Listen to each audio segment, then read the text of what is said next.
Alors ces travaux consistent à venir renforcer un ouvrage existant qui a une vingtaine d'années aujourd'hui, et on va travailler au niveau de l'embase de l'ouvrage, c'est-à-dire au niveau de la semelle. Le but étant d'annuler les effets de renardage, de pénétration de l'eau à l'intérieur de l'ouvrage et de fragiliser cet ouvrage et de provoquer son effondrement.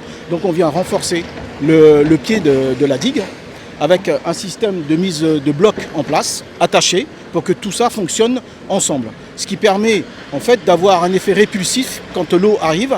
L'eau est freinée, donc elle va ce qu'on appelle méandrer. Donc elle va repartir vers l'intérieur de la rivière, entre les deux digues. On a un suivi qui est fait par un bureau d'études qui nous accompagne, qui visite régulièrement l'ouvrage avant et après les phénomènes d'inondation ou les phénomènes de pluie, les plus forts. Et en fait, c'est tout un programme qui est mené sur plusieurs années. Donc on ausculte l'ouvrage, on sait où est-ce qu'on doit venir le renforcer. Effectivement, il y a eu aussi les phénomènes de début d'année, bâtirail et tout, qui nous ont conforté un petit peu sur le fait qu'il fallait renforcer aux endroits qu'on avait déjà identifiés comme zones fragilisées. Donc ces travaux qui sont menés aujourd'hui viennent effectivement dans la continuité du renforcement de l'ouvrage, parce qu'on a des phénomènes qui vont se reproduire de plus en plus et cet ouvrage a besoin d'être renforcé pour jouer pleinement son rôle.